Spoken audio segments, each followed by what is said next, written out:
Guyanese, the government, since the passage of the no confidence motion in the National Assembly on the 21st of December 2018, has respected the decisions of the courts and upheld the Constitution. We challenged the validity of the no confidence motion and defended the challenge to the constitutionality of the appointment of the chairman of the Elections Commission. The legal processes were neither frivolous nor aimed at delaying the consequences of the no confidence motion. They sought to clarify and interpret the Constitution and to ensure that general and regional elections would be conducted on the basis of a credible list. I have complied with the rulings of the courts, upheld the Constitution of Guyana, and respected the National Assembly at all times.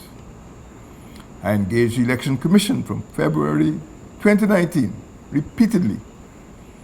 I insisted that credible elections be held at the earliest possible time. Credible elections are essential to representative democracy.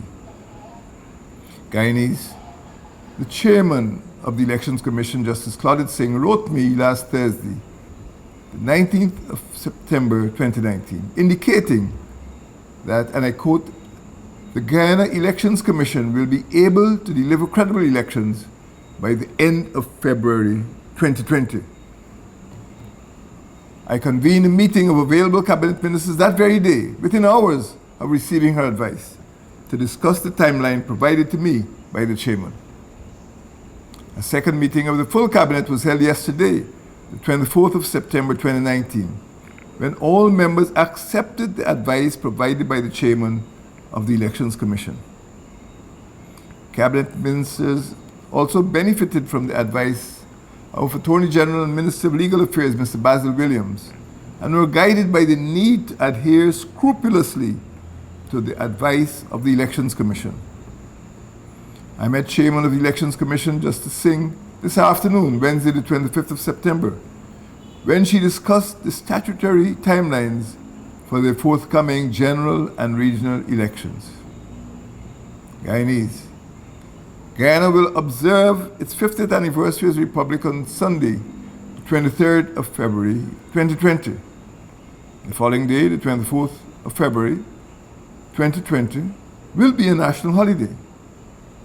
I am pleased to announce that, after discussions with the chairman of the Elections Commission and with my cabinet, the earliest possible date for the holding of general and regional elections will be on Monday, the 2nd of March 2020.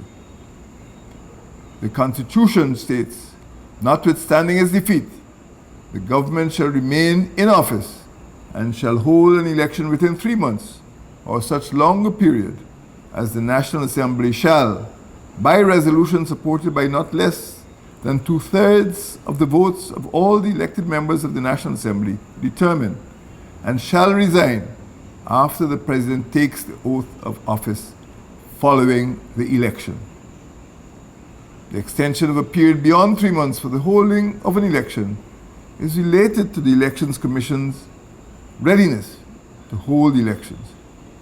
The government of Guyana must, as a consequence, return to the National Assembly to request an extension. The National Assembly reconvenes on the 10th of October 2019.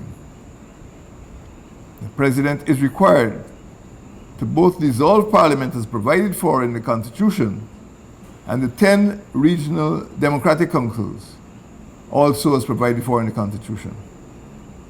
The Constitution again states, an election of members of the National Assembly shall be held on such a date within 3 months after every dissolution of Parliament, as the President shall appoint by proclamation.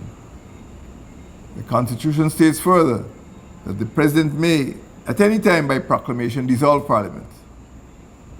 The Constitution provides that elections of members of regional democratic councils shall be held and the council shall be dissolved at such times as, subject to paragraph 3, the President may appoint by proclamation. Guyanese can now look to the Elections Commission to conduct credible elections within the time frame prescribed. Guyanese, we are on the right path to preserve our precious parliamentary democracy. Thank you, and may God continue to bless Guyana.